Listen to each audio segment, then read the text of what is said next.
दोस्तों, आज मैं आपको एक ऐसी कहानी बताने जा रहा हूँ जो आपके लिए बहुत लाभदायक हो सकती है। अगर आप एक बिजनेसमैन हैं और आपका बिजनेस कम चल रहा है या उसमें नुकसान हो रहा है, तो सच में यह कहानी मानो कि आप ही के लिए बनी है। लेकिन इस कहानी को सुनने से पहले थोड़ा बिजनेस के बारे में जान लेते हैं। आइए जानते हैं। बिजनेस में रिस्क ज़्यादा होता है तो वहीं मुनाफा भी ज़्यादा होता है। किसी भी बिजनेस को शुरू करना और उस बिजनेस को सफल बनाना, ये दोनों अलग अलग बातें हैं। बिजनेस शुरू करना आसान है, लेकिन उससे पैसे कमाना बहुत मुश्किल। कई लोग जोश जोश में पैसे इन्वेस्ट करके बिजनेस शुरू तो कर लेते हैं, लेकिन वो उसे लंबे समय तक चला नहीं पाते और जब नुकसान ज़्यादा होने लगता है तो वो उस काम को बंद कर देते हैं।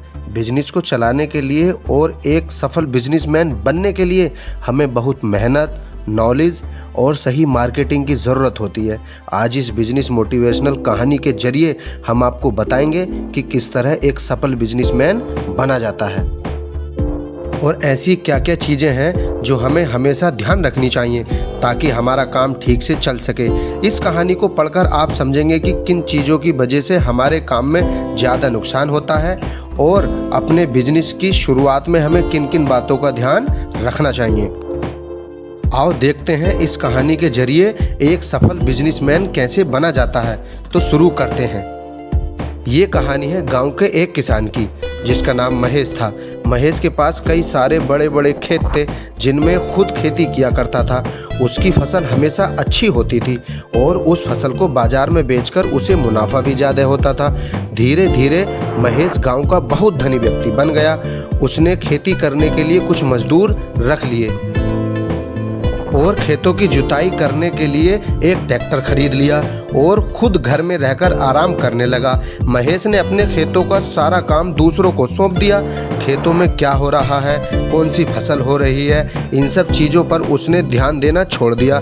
शुरुआत में तो सब कुछ ठीक रहा, मजदूरों ने काम भी अच्छे से किया क्योंकि ज़्यादा मजदूर होने से काम जल्दी हो रहा था, फसल भी अच्छी हो रही थी। लेकिन कुछ समय बाद मजदूरों ने अपनी मनमानी शुरू कर दी। वो ना फसल टाइम पर लगाते, ना सिंचाई टाइम पर करते, ना ही फसल में से घास वगैरह निकालते। जब फसल कम होती तो वो महेश से ये कह देते कि खराब मौसम की वजह से ये सब हो रहा है। चीज़ें ऐसी ही चलती रहीं और धीरे धीरे महेश के खेत बंजर होने लगे। महेश भी यही सोचता था कि मौसम की वजह से अब खेती में कुछ नहीं रहा और वो खेती की तरफ जाता ही नहीं। एक दिन उस गांव में एक दूसरा व्यक्ति आया जिसका नाम भोला था। भोला को खेती के लिए कुछ ज़मीन चाहिए थी तो किसी ने उसे महेश के बारे में बताया। भोला महेश के पास गया और बोला, आपके कुछ खेत बंजर पड़े हैं, वो खेत आप मुझे दे दीजिए, उसके बदले में मैं आपको हर साल पैसे देता रहूँगा। महेश उसकी बात मान गया क्योंकि उसको अपने खेतों से कुछ फ़ायदा तो हो नहीं रहा था। उसने अपने 3 खेत भोला को दे दिए। भोला ने महेश के खेतों में फसल लगाना शुरू कर दिया। भोला बहुत मेहनती था। वो बाहर से मजदूर लाकर खेती करता था और खुद भी सारा दिन उनके साथ लगा रहता था। अपनी फसल का ध्यान रखता था, समय समय पर उसमें दवा डालना, खाद डालना, समय पर पानी देना, फसल से घास निकालना, ये सब काम वो खुद ही करता था। 2-3 साल बीत गए और भोला ने महेश के 3 खेतों से ही बहुत धन प्राप्त कर लिया। उसकी फसल हर साल अच्छी होती, वहीं दूसरी तरफ महेश की फसल हर साल बेकार होती गई। उस पर लोगों का कर्ज हो गया। हालात इतने बिगड़ गए कि कर्ज चुकाने के लिए महेश अपने खेत तक बेचने को मजबूर हो गया। ये बात जब भोला को पता चली तो वो महेश के पास आया और उससे बोला, आप मुझे खेती करने के लिए अपने सारे खेत दे दीजिए और उनके बदले जो पैसे मैं आपको दूंगा उससे आप अपना कर्ज चुका दीजिए। पहले आपने मेरी मदद की थी, इस बार मैं आपकी मदद कर देता हूँ। भोला की बात सुनकर महेश बोला, तुम्हारे पास इतने सारे पैसे आए कहाँ से? तुम्हारे पास तो सिर्फ 3 खेत हैं और उसके बदले में तुम मुझे पैसे भी देते हो, घर का खर्चा भी चलाना होता है, खेतों में फसल भी अच्छी नहीं हो रही, फिर इतने पैसे तुमने कमाए कैसे?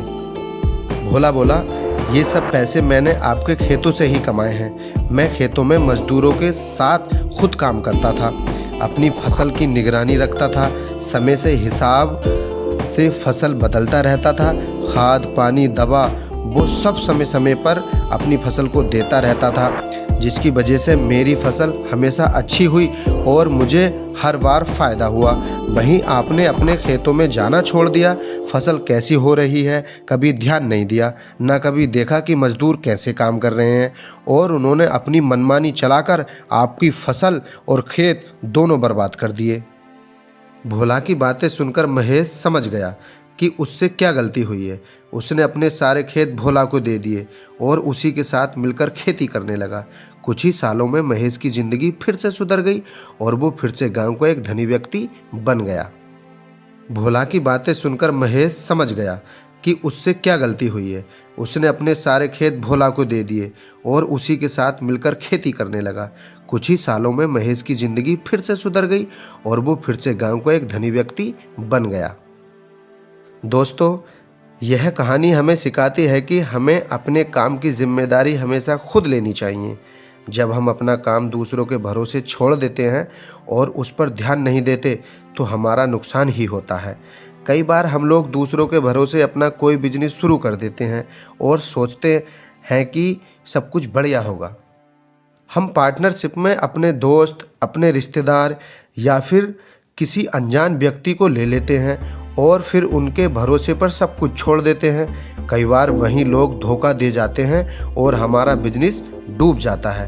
आप कभी ऐसी गलती ना करें। जब भी आप कोई बिजनेस शुरू करें, सबसे पहले खुद उसे सीखें। जब तक वो काम आपको नहीं आएगा तब तक आप उसमें सुधार नहीं कर पाएंगे। जब आपका बिजनेस चलने लगे तब आप उसमें दूसरों को जोड़ें और हमेशा अपने काम की जांच करते रहें। देखें कि आपको कितना प्रॉफिट हो रहा है, कितना नुकसान हो रहा है, कौन अच्छा काम कर रहा है, कौन काम चोरी कर रहा है। अगर आप अपने काम को दूसरों के भरोसे छोड़कर मौज मस्ती या आराम में लग जाएंगे तो वो काम हमेशा नुकसान ही देगा। बिजनेस की शुरुआत हमेशा उन लोगों के साथ करें जिन पर आपको सच में भरोसा हो। किसी के कहने पर कोई भी काम शुरू करना करें। काम या बिजनेस वही करें जिसकी आपको खुद भी जानकारी हो, ताकि कल अगर कोई आपको धोखा दे भी जाए तो उस काम को आप खुद भी आगे बढ़ा सकें। जब आप ऐसा करेंगे तब जाकर आप एक सफल बिजनेसमैन बन पाएंगे।